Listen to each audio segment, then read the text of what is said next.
Welcome into Sports Tonight. I am Bailey Burmaster here.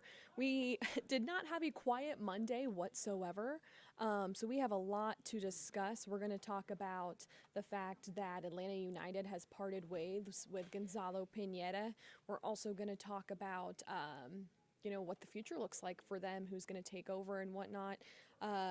We will start with the more positive news in the baseball world. If you've been keeping tabs, Georgia hosting a regional this weekend and ended up facing Georgia Tech, their in-state rival, and hunkering down to win in extras 8-6 that night. Huge. They will now advance to the Super Regionals for the first time since 2008. That's 16 years. That is huge. That's also the year that they went to the College World Series and ultimately fell to Fresno State. So it's something you're going to continue to want to watch because coming up in Athens this upcoming weekend will be the Super Regional. They will host 10th seed NC State, and if they can get that done, then they are headed back to Omaha. After the big victory last night, Georgia was able to, get 3 runs in the top of the 10th. That ultimately propelled them to win. Corey Collins delivering a 2-run double after Fernando Gonzalez's sack bunt drew, a crazy throw to first. And those were kind of the first runs that came across the plate. Everything's been electric. Obviously, Georgia's been very watched this season for the mere fact that Charlie Condon is still the first overall draft pick, possibly in this upcoming draft.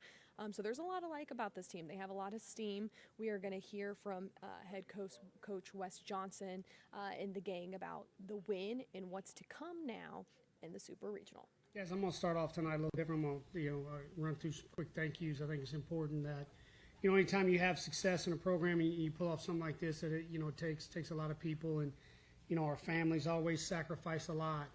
But start with them, and then President Moorhead and Josh Brooks, their vision for not only the athletic program, but this university in general is something I think is special. I've been to a lot of places, and it's second to none here.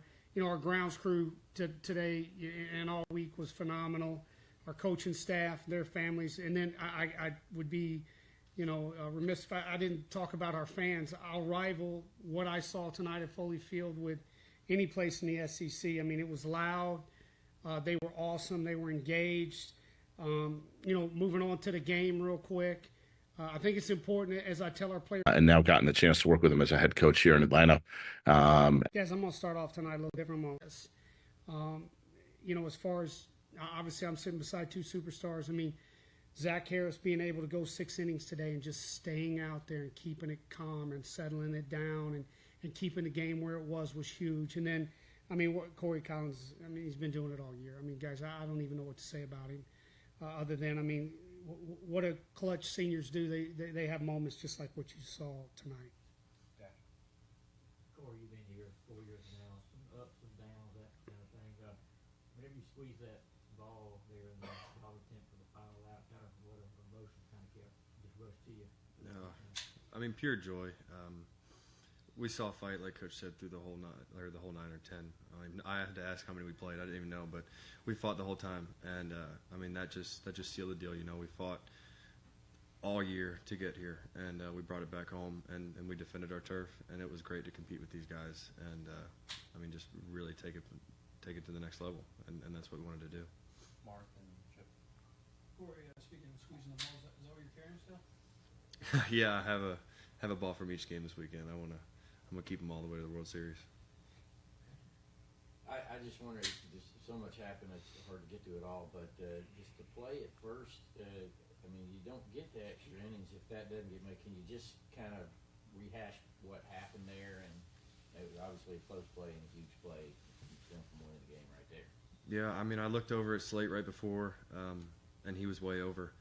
And so I saw the ball off the bat, and I just went and got it. And, I turned, and Chandler Marsh, he did great. He got over there, and he picked me up. It wasn't the greatest of throws, but big old athlete over there got it and made the play. And, I just reacted as we all do. Coach, the young man to your right there, kind of a tough start, but he gave you 6 innings tonight. Just how huge is that thing for him? Yeah, I actually thought he threw the ball really well. We had some unfortunate plays there early. We lost the ball in the sun. We had one pop in and out of our glove. You look, and I'm going, holy cow. I mean, maybe he should have only given up 2. Just looking at the way I look at the game, and I'm going, okay. Just kept pounding the strike zone. Didn't have a ton of big misses tonight. Was around that plate, made big pitches when he needed to, got big outs. I can't. We're not sitting here if he doesn't go 6 innings.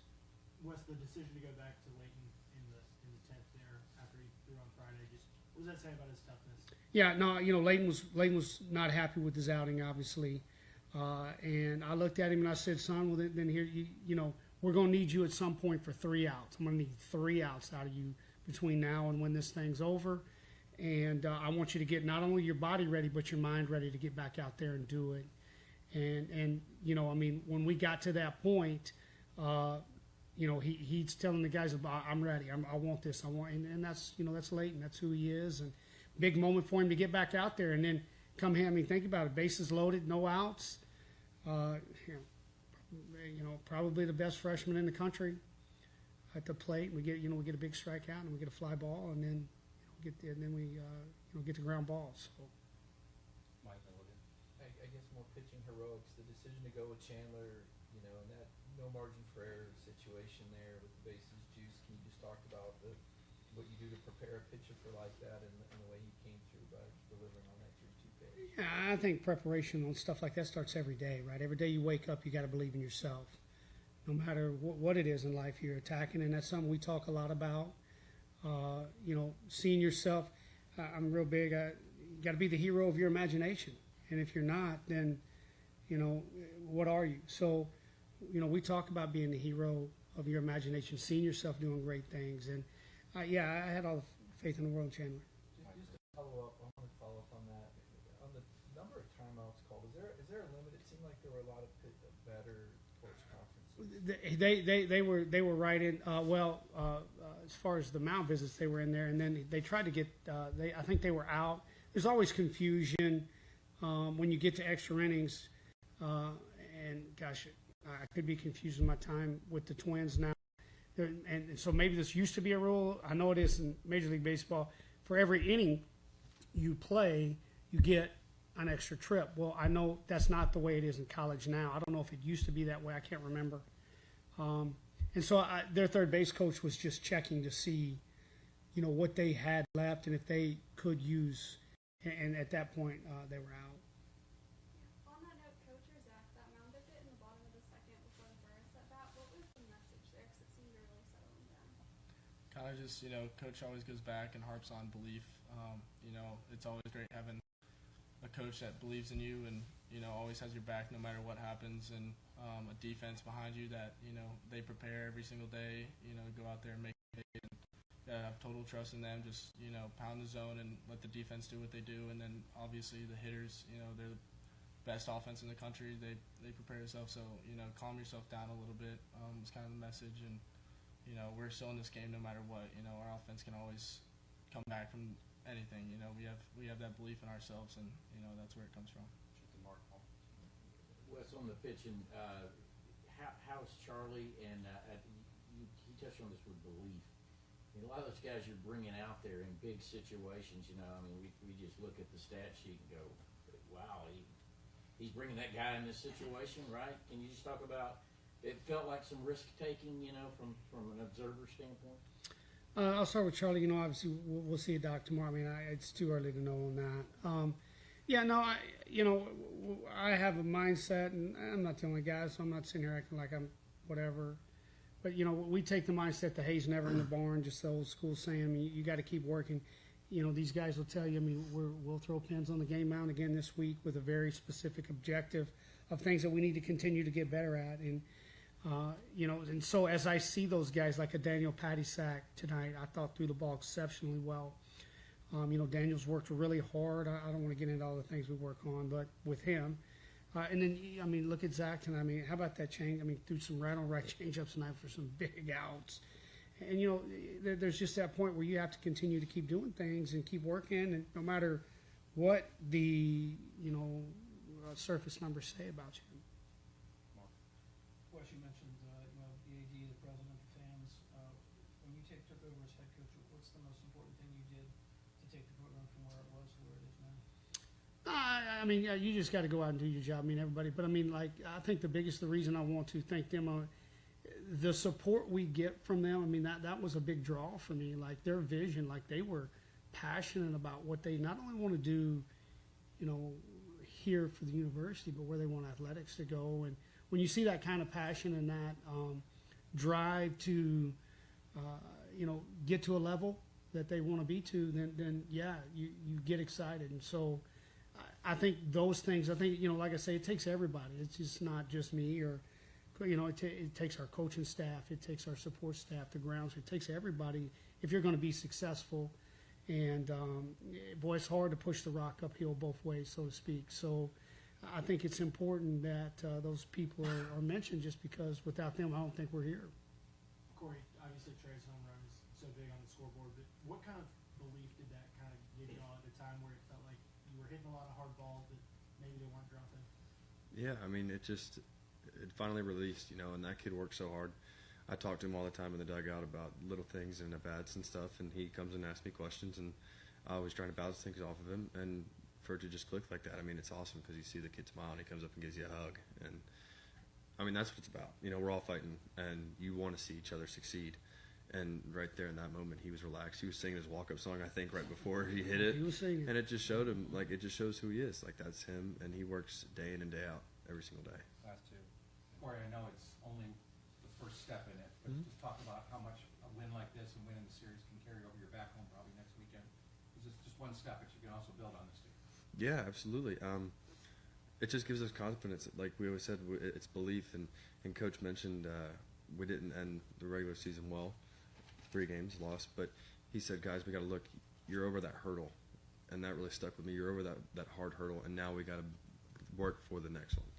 And this was just another hurdle that we had to get over. And we competed, we won, and now it's back to work this next week, and we have another hurdle to get over, and that's super. But we'll be here, and we're gonna have a great crowd and everybody, like he said, and we're fired up already. Corey, I'll let you close it out here. Let's get 3 in a row here. As far as Kobe Branch goes, what do you learn, you know, playing with that guy, you know, going back through the fall, to see why he was able to be successful, hit that game-time home run, put the clutch moment of the game tonight. I think he's broken. I don't really know. I mean, he set the Grand Slam record yesterday. I think he's just broken. But, I mean, he's just a great kid. You know, he always goes up there and he gives him a little high five and a smile. And he's up there and he's competing, you know, and it's about fun, and he has fun with it, and he enjoys it. And, I mean, I just love watching the guy succeed. And I'm behind him in the lineup, and then I'm in front of Condon. You know, I can't complain, really. But, I mean, we have fun, and that's what it's about. So they will play again this upcoming weekend in Athens against NC State, best of 3. The winner of that heads to Omaha. You'll have to keep tuning in. We'll have all the latest from Georgia baseball as well. Let's transition to something that was the big news of the day, and that is the fact that Atlanta United has parted ways with head coach Gonzalo Pineda. That is a big decision, but it is one that seems to have been needed with how the team was transitioning. They've lost 5 straight. Pineda was actually in the last year of his 3.5-year contract. Rob Valentino will take over as interim manager.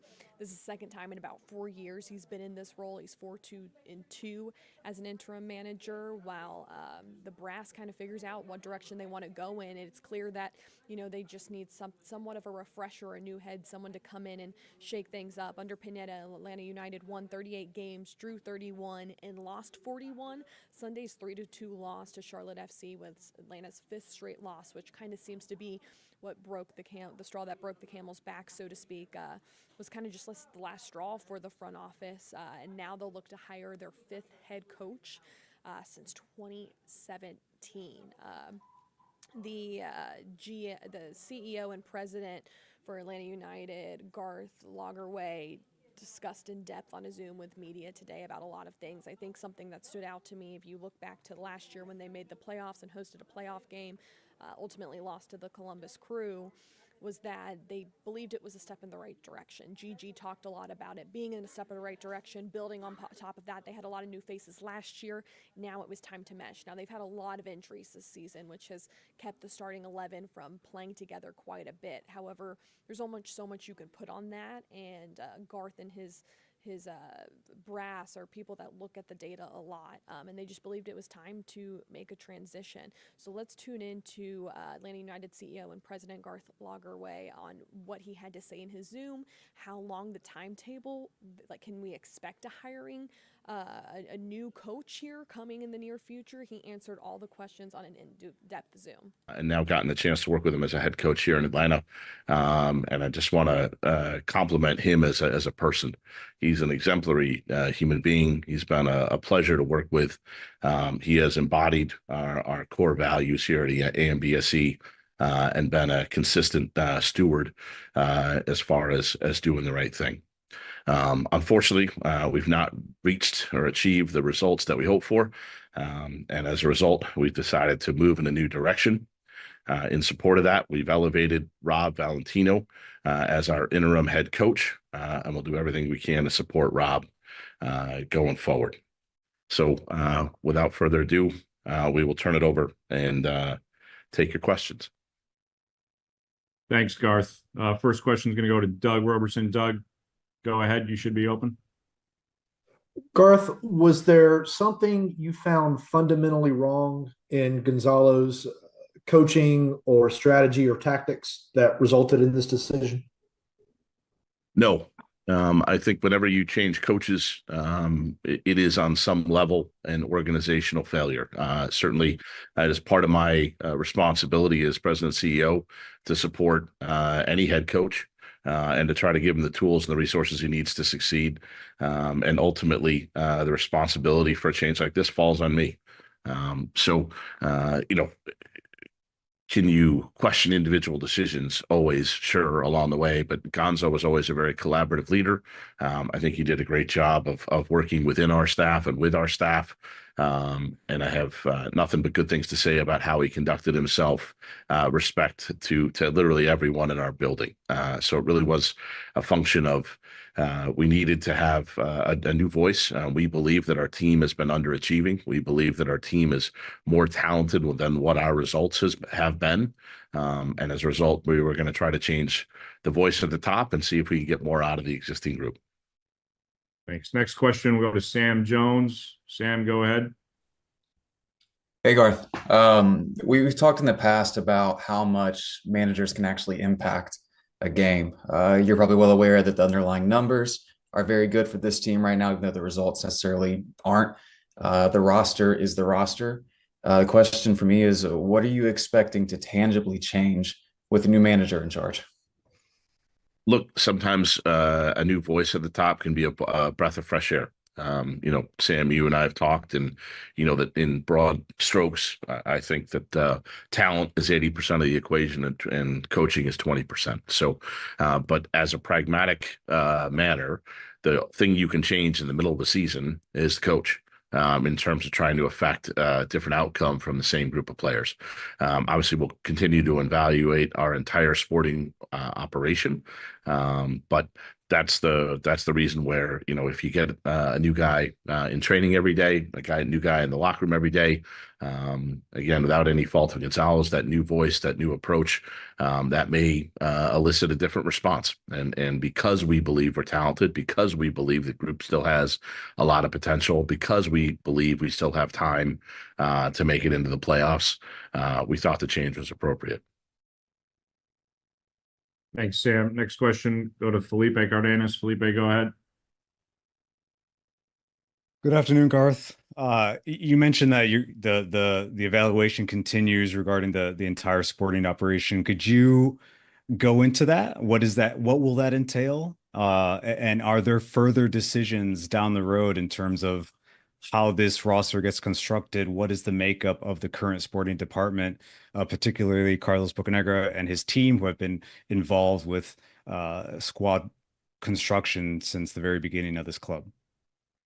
Thanks for the question, Felipe. It's a couple parts to it, so let me try to unpack it as best I can, and then you can follow up if I missed anything. But look, I think the easiest way to look at it is to say, hey, I've said, hey, we believe we have a talented team. We have more potential than we've shown. Why? Well, I believe that because I think my skill set is on the soccer side of things. Certainly not exclusively that, but I've had some experience on the soccer side in former roles as a GM. And I'm able, as a result, to help and support on that side of things. And I think you've seen, or we believe, that we've had more successful windows last summer, where we believe we fixed the offense of the team, and then this winter where we thought we fixed the defense of the team. Again, those results have not been forthcoming as we hoped, but we really thought our arrow was pointing up as a result of those windows. And as a result, it didn't make a lot of sense, in my opinion, to change the front office structure. So, and keep in mind what goes into those transfer windows then. Yes, I'm here to help and support, but that's our analysts, that's our scouts, that's our talent evaluators. Those are all, a group of people working together to identify and sign these players. It's our salary cap people, it's our contract people. And so to change, any of that group or the head of that group a couple weeks out from a summer transfer window where maybe we have a chance to improve our team, that didn't make a lot of sense from a pragmatic perspective. So that's what informed our judgment. The thing that the belief that we as a talent evaluation department, that we believe that we have the ability to make an impact on the team in the summer from that side of things. And then we have a new voice in the locker room from the coaching side of things. And hopefully that the combination of those factors is what drives us forward. Look, we have discussions about every aspect of the club going forward. In this case, we had a meeting and decided late last night and made a recommendation to Mr. Blank, and ultimately that recommendation was accepted, and then we met with the coaching staff this morning and moved forward. Next question will go to Joe Patrick. Joe, go ahead. Hey, Garth. The team has dealt with significant injuries this season to significant players. I think, according to your frameworks, Pineda has only had 54 of his 81 games at 8+3 or worse, or I'm sorry, 54 games with the 9+2 or better, I should say. How did those injuries factor into evaluating whether Pineda could move forward as the coach? Look, as you guys know by now, I'm a data guy. What I would say is in any coaching situation, there are almost always imperfections. Whether those are injuries or suspensions or players that aren't available or a DP spot that's not filled. And, one of the arts of managing is managing those imperfect lineups. So, part of the analytics behind the 9+2, and for those who aren't familiar, our belief is basically if you have 9 starting level players and you have 2 reserve players in that group, that you should be able to more or less replicate the results of a full strength team. And you see that there's a different points per game, usually playing 9+2 or better. There's a slight drop off at 8.3, and then it gets much steeper after you go with more and more reserves within a team. So look, was that a factor? Yes. But when we evaluate Gonzalo's body of work as a head coach, it's parts of 4 seasons. It's over 100 games in charge. And so we do think that, we controlled for, a performance over time. And we didn't just take any kind of small sample that might be overly influenced by an injury record per se. Next question will go to Bailey Burmester. Bailey, go ahead. Hey, Garth, you've talked about the fact that the arrow was pointing up after last season and the data, so to speak, as well. I'm curious, and from your perspective, what do you believe has been the hardest part about this team trying to find consistency on the field? Man, if we had the answer to that, I think we would have addressed it as best we could. It's been probably the most frustrating chapter of my career. We really thought coming into this season that we had assembled a team that was going to really be competitive and really do well. And, we set lofty goals for ourselves, like finishing in the top 4 in the East and advancing out of Leagues Cup and winning a playoff series. And, and those goals haven't changed.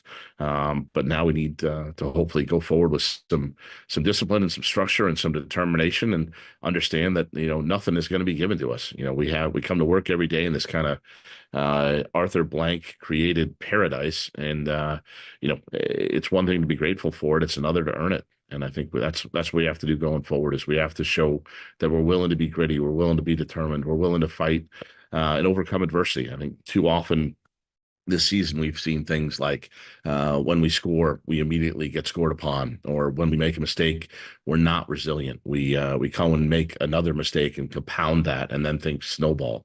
And we started off tying home games, then we started losing home games, and we haven't been resilient on the road. So I think there's a number of things, but I think they go at the end of the day to the character of the team. And again, we're hopeful that with the potential of the team, with the talent on the team, that with a different voice, hopefully we can affect a quick turnaround.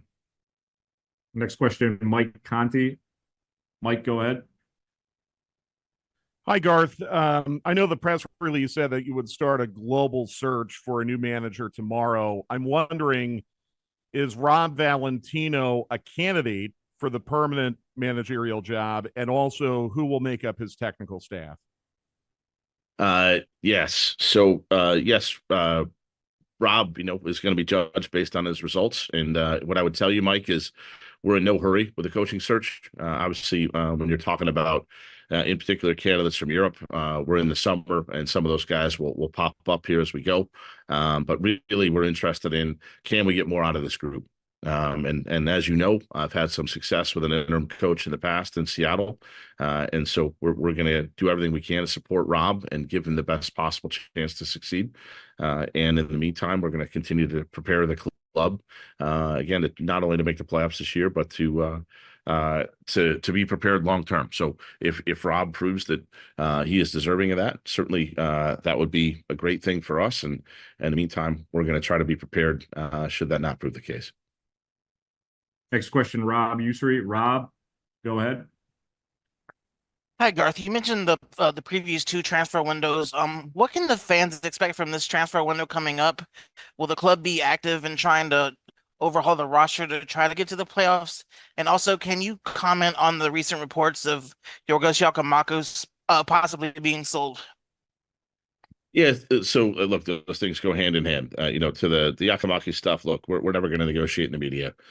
So don't believe everything you read on the internet. I know I woke up and was told that the deal was done already. And I was like, I'm pretty sure I would know if that were the case. So, look, we're going to long term, we're going to be committed to players that are committed to us. And, we have had conversations with Cruz Azul, happy to confirm that.